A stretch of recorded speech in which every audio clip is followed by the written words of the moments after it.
Hello friends and welcome to this session. Our first question here is the black soil. This is called regular soil also of India is most suitable for cultivation of which crops? So regular soil or black soil is suitable for which of the following crops? The option here is tea, B is wheat, C cotton or D rubber. The correct answer of the questions will be option C cotton.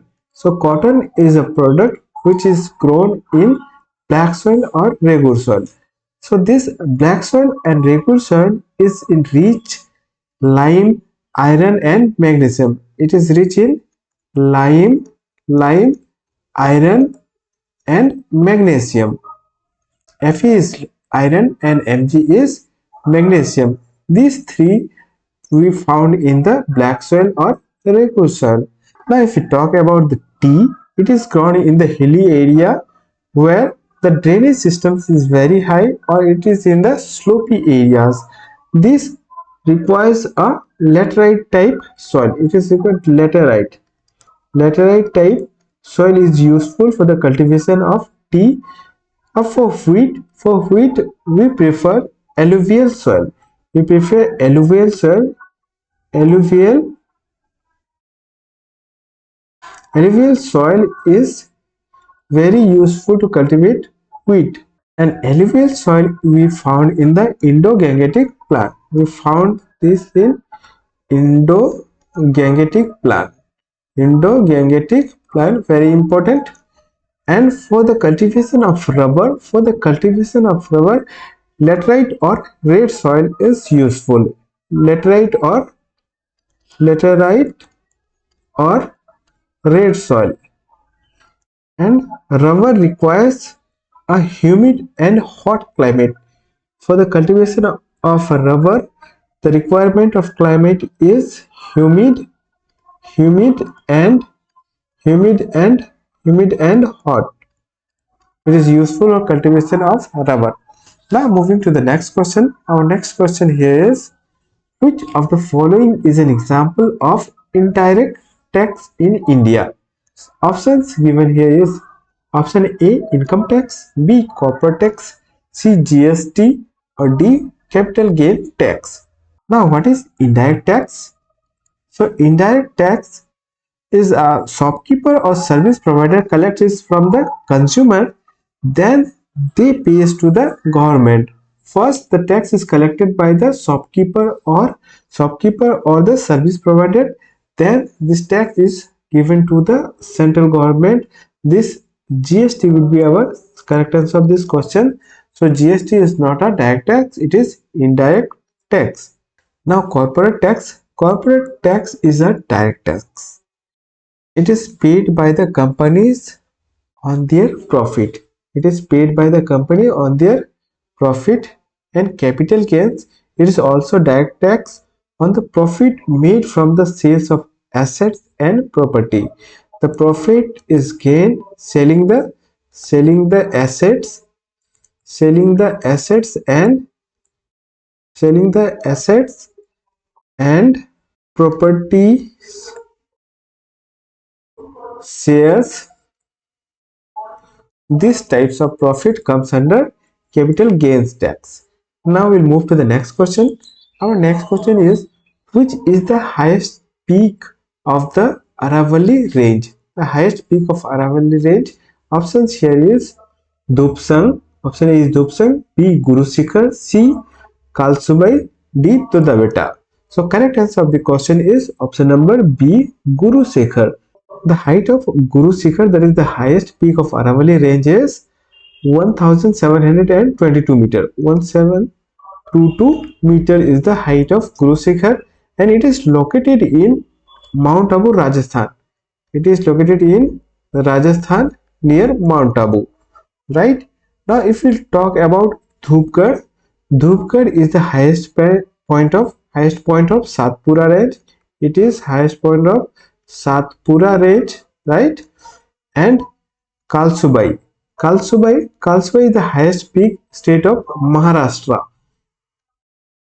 So Maharashtra's highest peak is Kalsubai, It is in Western Ghat or Sahyadri. Western Ghat, right? Western Ghat. In Maharashtra, the highest peak is Kalsubai Dodabeta. Everybody must be knowing it is the highest peak of Nilgiri Hill. Highest peak of Nilgiri Nilgiri Hills, and it is located in Tamil Nadu. It is located in Tamil Nadu, right? Hope everything is clear. This is a very important question. Put star mark on the questions. Now we'll move to the next question. Our next question is, which of the following is the most abundant gas in the Earth atmosphere? Everybody must be knowing these questions. The options here is either oxygen, B carbon dioxide, nitrogen, or argon. So the correct answer of this question will be option C, nitrogen. Nitrogen is in our atmosphere, it is 78%. 78% of the gases is of nitrogen. If we say the share of oxygen, oxygen's share is almost 21%, almost 21%. And carbon dioxide, it is 0.04%, right? And the argon is in atmosphere with the amount of 0.93 percentage, right? Now moving to the next question. The question here is the deepest trench in the world, that is Mariana Trench. Mariana Trench is the deepest trench, and it is located in which oceans? The options here given is option A, Atlantic Ocean, B, Indian Ocean, C, Pacific Ocean, or D, Arctic Oceans. So the correct answer of the questions will be option number C, that is Pacific Ocean. Pacific Ocean is the correct. Now that Mariana Trench, especially we say it Challenger Deep also. We say it Challenger, Challenger Deep, Challenger Deep, and it is the deepest point in the world. It is deepest point in the world. It is nearly 11 kilometer. It is 11 kilometers down from the Earth's surface. Now, what is the deepest point of Atlantic Ocean? It is Puerto Rico Trench. Puerto Rico Trench. Puerto Rico Trench is the deepest point in Atlantic Ocean. The deepest point of Indian Ocean is Jaraba Trench. It is Jaraba Trench. Jaraba Trench. Deepest point of Atlantic Ocean is Molo Hall. It is Molo Hall. Molo Hall. Right? This question is very important. Please keep a star mark on the questions. Now moving to the next question. And the question here is, which of the following chemical substances is commonly used as rat poison or rodenticide? Rodenticide or rat poison. Option here is zinc phosphate. Option B, sodium chloride. Option C, calcium carbonate, or option C, potassium permanganate. Correct answer of the question is option A, zinc sulfate, right? Sodium chloride, commonly known as table salt, it is also known as table salt, right? Table salt. Calcium carbonate. Calcium carbonate often found in chalk, limestone, marble, etc. Potassium permanganate. Potassium permanganate, KMnO4. KMnO4 is a oxidizing agent. Normally, it's very useful for the treatment of wound. Treatment of wound. For the treatment of wound, we apply potassium permanganate. The color of it is like deep purple color. If we talk about the color of potassium permanganate, it is deep purple color. Now moving to the next question. Our next question here is, in economics, a market structure where there is only one seller but many buyers is called. And the option here is oligopoly, perfect competition, monopoly, or monopsony. The correct answer of the questions will be, correct answer of the question is option number C, monopoly. When there is only one seller and many buyers, this is called monopoly. Now, what is oligopoly? So, oligopoly is a market dominated by a small number of large firm like the telecom companies, automobile companies, right? It is a small number of large firm. It is small numbers of large firms like telephone, automobile sectors. It comes under oligopoly. Perfect competitions when there are ample number of sellers and consumer also. This is called perfect competition. Now, if we talk about the now monopsony is a market where there is lots of seller but only one buyer. Only one buyer and many seller. This comes under monopsony. Now moving to the next question. Our next question is, which layer of atmosphere contains ozone layer that protects us from ultraviolet rays? Now the layers of atmosphere. The first one is troposphere, then stratosphere, next is mesosphere, then comes thermosphere, and last exosphere. These all are the layers of atmosphere. The ozone layer protects us from the ultraviolet ray. It is in the stratosphere. The correct answer of the question is stratosphere. Ozone layer is found in stratosphere. Ozone layer we found in stratosphere. Now troposphere, it is lowest layer where we live, and we find cloud, storm, and the particles of dust in troposphere. In stratosphere, it is very peaceful. The jet jet engines goes in stratosphere. Now, if we talk about the mesosphere we call it is the coldest. It is the coldest. It is coldest layer.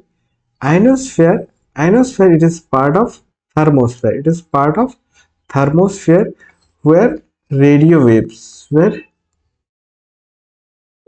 radio radio waves and radio communications reflects the waves back to the earth's surface. The radio waves travels in the ionosphere.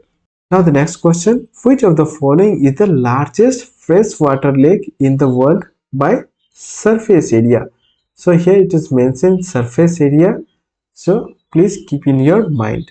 Options we have been given: Lake Baikal, Lake Superior, Caspian Sea, or Lake Victoria. So correct answer of the question is option number B, Superior Lake. It is located in the border of USA and Canada. It is in the border of USA and Canada. Now Baikal Lake. It is located in Rus or Russia. It is the deepest and oldest freshwater lake in the world. It is deepest. It is deepest lake. Deepest lake is Baikal Lake. And Caspian Sea, the world's largest inland water body. It is largest inland water body. Despite its name, it is a saline or saltwater lake. It is not a freshwater lake. Caspian Sea is salty. It is a salty lake, and it is largest inland body of water. It is largest inland body of water. Now Lake Victoria. Lake Victoria, the largest tropical lake in the world and the source river of Nile. It is the source of Nile river. Source of river Nile, Lake Victoria. It is located in Africa, right? It is located in Africa. Now moving to the next question. Our next question is, in the context of banking, what does CRR stand for? Option given here is option A, capital reserve ratio, B, cash reserve ratio, D, currency rate ratio, or D, credit reserve rate. The correct answer of the question is option number B. It is cash reserve ratio. It is cash reserve ratio. It is the percentage of total deposit that commercial bank must keep as kept with RBI. Cash with RBI. The amount of cash to be deposited in RBI, this is called cash reserve ratio. Now moving to the next question. Our next question here is the Dandi March, that is also called Salt Satyagraha of 1930 started from which location? Option here is option number A, Dandi, B, Sabarmati Ashram, C, Champaran, D, Wardha. Correct answer of the question is option number B, that is Sabarmati Ashram. From Sabarmati Ashram on the date 12th March 1930. It is 12th March 1930. Now in the march, Gandhi with 78 followers, and they travel 240 miles journey from ashram, that is located in the Sabarmati Ashram is located in Ahmedabad, and the march goes up to Dandi. So the march goes up to Dandi, and they reaches here on 6th of April. They reaches Dandi on the date 6th April 1930 and to break the salt law. Now Champaran was the site of Gandhi's first satyagraha in India. It was occurred in 1917, right? It is the first satyagraha of Mahatma Gandhi, and Champaran Satyagraha was done for the farmer of indigo. And what is Wardha? Wardha Gandhi moved his headquarters to Sevagram Ashram in Wardha. He shifted his ashram Sabarmati to Wardha in 1936. In 1936, Wardha became the headquarter of Mahatma Gandhi. Now moving to the next question. Our next question here is, which of the following is the main ore of mercury? And the option here is option A, bauxite, B, cinnabar, C, pyrite, or D, siderite. So the correct answer of the question is option number B, cinnabar. Cinnabar is the correct answer, and we write cinnabar as HGS. It's a bright red mineral. Mercury sulfide, we say it as mercury sulfide. It is the most common source of refining of mercury. Now if we talk about bauxite, bauxite is the primary ore of aluminium, right? Now what is pyrite? Pyrite, FeS2. It is FeS2, primary source of iron and sulfur. Primary source of iron and sulfur. And it is also called as fool's iron, fool's gold. It is also called fool's gold. Now moving to the next question. Our next question is, who was the first Tirthankar of Jainism? The option here is Parshvanath, option B, Mahavir, option C, Rishabhnath, and option C, Aristotnemi. The correct answer of the question is option number C, Rishabhnath. He also known as Adinath also. So Adinath is who? Rishabhnath. He considered the traditional founder of Jainism and the first of 24th